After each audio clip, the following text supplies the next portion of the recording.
Hi, I'm Jeremy, and I'm your host of Tell Me Wine TV, where we try to answer your questions about wine right here on the internet. And today's question was sent in from Leo in Brooklyn, New York, who asked about Spanish whites. Are they important? Are they any good? What should I be looking for in Spanish whites? Now, of course, Spain is the single largest wine-producing country in the world, as one person recently referred to Spain as the world's largest vineyard. There is more land under vine in Spain than any other country in the world. But Spain also has this reputation for really producing one wine, and that's Rioja. And most people don't even know that Rioja is a region, and they think it's a grape, but it's not. It's Tempranillo, and Tempranillo is a very important grape in Spain, but it's not all that Spain has to offer.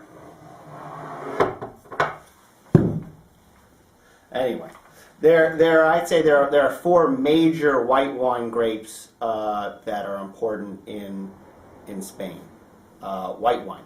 Albarino perhaps makes one of the greatest food wines in the world. Albarinos are usually, when ripe, just like any wine, but are balanced and nuanced and delicate and delicious. We just talked about Rioja. Rioja also makes white wine from the Viura grape. And again, these tend to have a little less acidity than a lot of white wines, like the Albarinos tend to be a little bit more acidic, but not too crazy.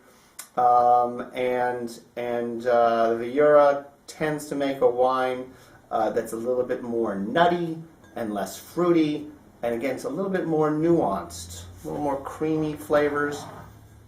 And then there's our friend Godello, who nobody really talks about at all.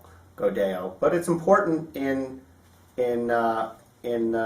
Spain, and these wines can make something that I attribute a little bit akin to sometimes to a bright, like a Chablis, or something like a bright unoaked Chardonnay. It often though does touch oak. The producers will do it, but Spain is a great wine country. It's a great food country, and the thing that's universal about all of these white wines is they're just great with food, and they're great with the foods from their regions.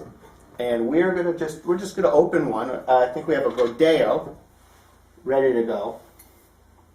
It's from a different producer than this, and I'm expecting this to be a little richer style. This Godello actually has a little bottle age on it.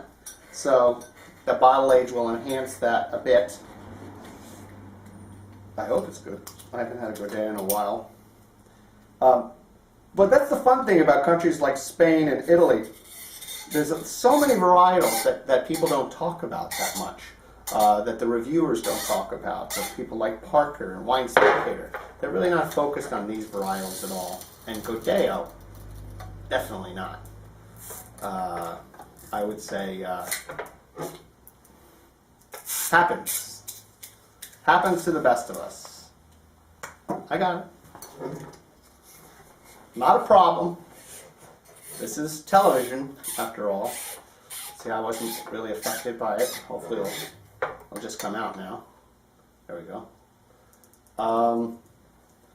But yeah, I mean, again, Spain is known for red wine. What am I doing here? There we go. And but the white wines are equally as good and equally important, and you should not ignore them. I think they also represent value. They tend to be a little less expensive than some of their counterparts, though Albarino can be very expensive. So here's a Godello. It actually does have a little bit of Albarino in it. And let's just see what this is like.